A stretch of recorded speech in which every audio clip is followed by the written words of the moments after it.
नमस्कार। फोर्सी supreme law partners के इस नए कानूनी एपिसोड में एक बार मैं advocate doctor Ajay Kumar Pandey supreme court of India लेकर हाजिर हूं एक ऐसा मसला जो इस वक्त पूरे देश में खलबली मचाए हुए है। यह इतना बड़ा कानूनी मसला है इन चुनाव से पहले कि अच्छे राजनीतिज्ञों की जो गोटियां सेटने में माहिर थे उनकी रात की नींद उड़ी हुई है। जी हां जनाब, मैं बात कर रहा हूं सुप्रीम कोर्ट के चुनावी फंड मैनेजमेंट के इलेक्टोरल बॉन्ड स्कीम के आए हुए ताज़ा तरीन फैसले के बारे में। मुझे पक्का पता है कि आप सब जो लोग इस कानूनी चैनल को देखते हैं वो कानून के बड़े हिमायती हैं और जागरूक नागरिक हैं, जागरूक अधिवक्ता भाई बहन हैं। इसलिए मैं यह तो नहीं बता रहा आपको कि सुप्रीम कोर्ट ने अंततः चीफ जस्टिस चंद्रचूड़ साहब की अध्यक्षता वाली 5 सदस्यीय बेंच ने एक मुश्त से इलेक्टोरल बॉन्ड स्कीम, जी हां, सरकारी इलेक्टोरल बॉन्ड स्कीम को गैर कानूनी और असंवैधानिक करार कर दिया है। इससे आप भली भांति वाकिफ हैं। मैं इसके डिटेल में इस एपिसोड में नहीं जा रहा। मैं यह जानता हूं कि आप सब सरकार के सुप्रीम कोर्ट के इस फैसले से भली भांति वाकिफ हैं। इस पर व्यापक चर्चा हो रही है। कोई इसे सरकार विरोधी बता रहा है, कोई इसे मोदी जी पर प्रहार बता रहा है, तो कोई इसे विपक्ष की जीत बता रहा है। राजनीति इस चैनल में हमारा विषय नहीं होती, इसलिए हम कानून की बात करेंगे और इस बड़े फैसले पर इन चुनाव से पहले जो फैसला आया है उसके परिणाम 2024 चुनाव में क्या होने जा रहे हैं, इन्हीं बातों पर आज हम यहाँ आपसे बात करेंगे। अगर आपने अब तक हमारे चैनल को सब्सक्राइब नहीं किया है तो सबसे पहले तो सब्सक्राइब कर लें, बेल आइकन बटन नोटिफिकेशन को ज़रूर दबा लें। यह महज शुरुआत है। पूरे चुनाव तक और चुनाव के पहले देश में भारी उथल पुथल मचने वाली है।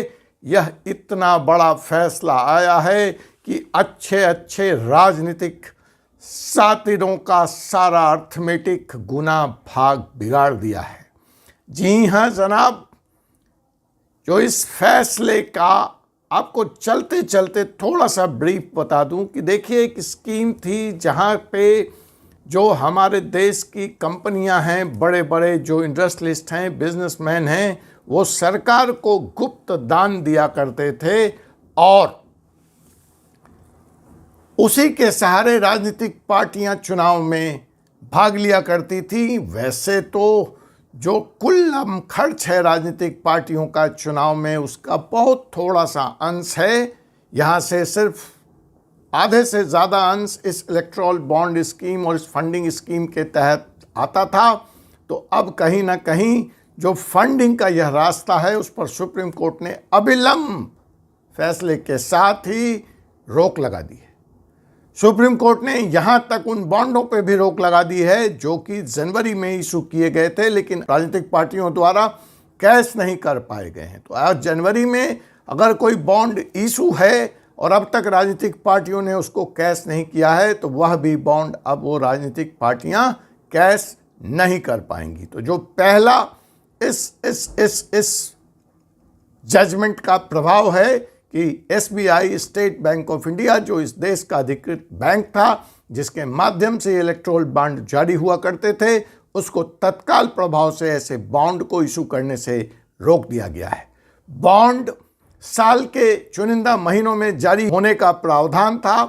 पहला बॉन्ड जनवरी में आया था, अब दूसरा बॉन्ड अप्रैल के महीने में आना था। ठीक चुनाव से पहले देश चुनाव की कगार पर खड़ा है, आपको पता है, और उसके पहले फंडिंग पर यह रोक तमाम राजनीतिक पार्टियों, राजनीतिक दलों के चेहरे पर हवाई उड़ा दिया है। उनको लग रहा है कि यह चुनाव हो भी पाएगा, यह चुनाव वो लड़ भी पाएंगे या नहीं लड़ पाएंगे, बिना पैसों के चुनाव कैसे लड़ा। जो दूसरा बड़ा खुलासा, जो दूसरा बड़ा एटम बम इस चुनावी जजमेंट के बाद आने वाला है, वह है सुप्रीम कोर्ट का वह आदेश। अभी तक यह जो दानदाता थे जिनका नाम गुप्त था, हमें पता नहीं था कि दाहिने हाथ ने किस बाएं हाथ को कितना पैसा दिया है, वह सार्वजनिक होने जा रहा है। सुप्रीम कोर्ट ने यह आदेश दिया है कि 2017 के बाद जितने इलेक्ट्रोल बॉन्ड खरीदे गए हैं उसकी तमाम सूची एसबीआई को आने वाले एक सप्ताह तक चुनाव आयोग को उपलब्ध कराना है। चुनाव आयोग को सुप्रीम कोर्ट ने यह आदेश दिया है कि मार्च 13 तक यह तमाम सूचनाएं कि किस कंपनी ने कितने का बॉन्ड खरीदा, कब खरीदा और किस राजनीतिक पार्टी को दिया है, इसका खुलासा उसको अपनी वेबसाइट पर जाकर करना है। हम आप तक लेकर आएंगे वो ताज़ा तरीन जानकारी, आप बने रहिए हमारे तरफ। अब यहाँ पे दो चीज़ें होंगी, मामला दूध का दूध और पानी का पानी होगा। जो विपक्ष आरोप लगाता है कि सरकार, बीजेपी सरकार, एनडीए सरकार को पार्टियों ने भरपूर खुले हाथ से दान दिया है, समर्थन दिया है, चंदा दिया है, तो अब यह बात सार्वजनिक डोमेन में आ जाएगी कि किसने कब किसको कितना दरियादिली दिखाई है। यह बात पब्लिक डोमेन में बिल्कुल क्लियर है कि इस बॉन्ड स्कीम की सबसे बड़ी फायदेमंद, सबसे ज़्यादा लाभ अगर किसी पार्टी ने उठाया है तो वो सत्ता में जो पार्टी है, नरेंद्र मोदी जी की पार्टी है, उसने 22-23 में सबसे ज़्यादा फंडिंग प्राप्त की है। उसके बाद दूसरे नंबर पर कांग्रेस है। कांग्रेस को जो फंडिंग मिली है उससे 7 गुना ज़्यादा फंडिंग भाजपा को मिली है। लेकिन हमें यह नहीं पता कि आखिर कांग्रेस को फंड करने वाले कौन से लोग हैं, कौन सी कंपनियां हैं, कौन से इंडस्ट्रियलिस्ट हैं, कौन से बिजनेस हाउस हैं।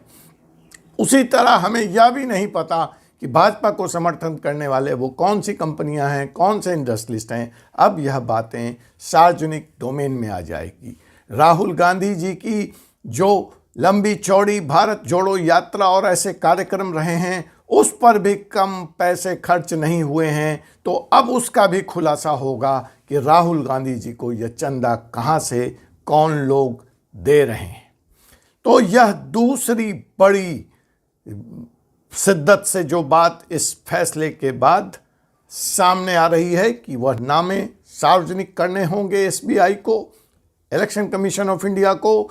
तत्काल प्रभाव से इलेक्ट्रल बॉन्ड के जरिए जो फंडिंग जुटाई जाती थी, जो फंडिंग की जाती थी, उस पर सुप्रीम कोर्ट ने रोक लगा दी है। अब यह देखना दिलचस्प होगा कि ठीक चुनाव से पहले सुप्रीम कोर्ट का आया हुआ यह फैसला आने वाले चुनाव को कितना प्रभावित करता है। मेरी व्यक्तिगत सोच जो यह कहती है, इससे एक बार विपक्ष के नीचे की जो ज़मीन है वह और कमज़ोर हुई है। आपने देखा कि कल सुप्रीम कोर्ट का एक फैसला आया जिसमें आपके मुख्यालय से उन्हें हटाने का आदेश दिया गया है, उन्हें अपने मुख्यालय को छोड़ने का आदेश दिया गया है। विपक्ष के तमाम नेता ईडी के कगार पे चल रहे हैं, पीएमएलए की रेड चल रही है उनके ऊपर, उनका कैश भारी मात्रा में सीज हो चुका है। कांग्रेस के नेता धीरज साहू के यहाँ आपने 350 करोड़ की इनकम टैक्स की जब्ती देखी। अब उसमें से उन्होंने 150 करोड़ रुपए पे टैक्स देना स्वीकार किया है, मतलब 150 करोड़ रुपए का तो टैक्स एविजन वहाँ पे था ही। भूपेश बघेल के यहाँ छापा, संजय सिंह अंदर हैं, अरविंद केजरीवाल जी के यहाँ छापा, आपके दूसरे नेताओं पे छापा। अब इस माहौल में एक तरफ छापा, दूसरी तरफ इलेक्ट्रॉल बॉन्ड के जरिए जो विपक्ष की पार्टियां थोड़ा बहुत धन इकट्ठा कर पाती थी अच्छी खासी संख्या में, वह उन्हें चुनाव में पार्टिसिपेट करने में मदद करता था। अब उस पर भी संकट के बादल मंडरा रहे हैं। तो यह कहना कि यह बीजेपी पे ब्लो है, मुझे नहीं लगता। बीजेपी ने ऑलरेडी इस चुनाव फंड का एक बहुत बड़ा हिस्सा, एक बहुत बड़ा केक अपने पाले में कर ही लिया है। अब जो थोड़ी बहुत फंडिंग विपक्ष को इन कंपनियों के सहारे, इंडिविजुअल के सहारे मिला करती थी, उस पर भी संकट के बादल गहरे हो गए हैं। और ऐसी हालत में विपक्ष कहां तक भाजपा का इस चुनाव में मुकाबला कर पाएगा, यह देखना दिलचस्प होगा।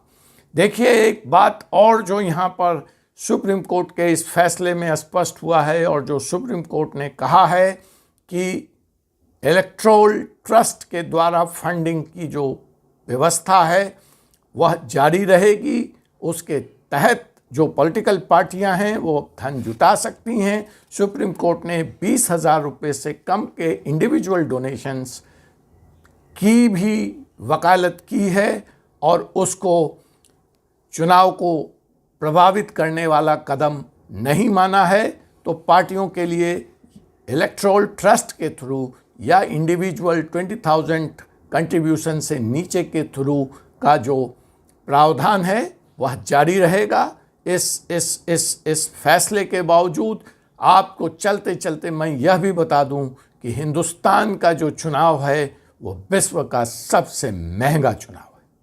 कहने को हम विकसित देश हैं, हम डेवलपिंग कंट्री हैं, लेकिन हमारे चुनाव में जो खर्च होता है, जो एक अनुमानित राशि जिसकी जानकारी मुझे है, वह प्रति चुनाव 50,000 करोड़ रुपए से ऊपर है। और यह खर्चा यूएस प्रेसिडेंशियल इलेक्शन, जो विश्व में सबसे खर्चीला चुनाव माना जाता है, उससे भी कई गुना ज़्यादा है।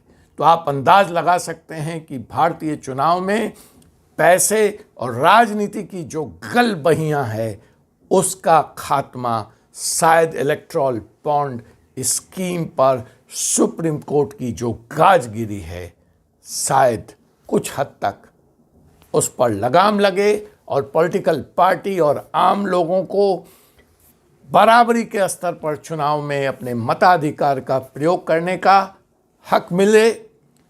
अपराधीकरण, criminalisation in politics, use of black money, इन सब चीज़ों पर लगाम लगे और भारत एक स्वस्थ लोकतांत्रिक गणराज्य की तरफ निरंतर आगे बढ़े, ऐसी ही सोच है।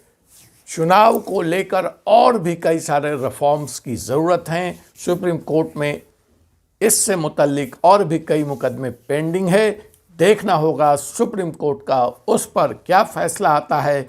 तब तक आप फोर्सेस सुप्रीम लॉ पार्टनर को यूं ही देखते रहिए।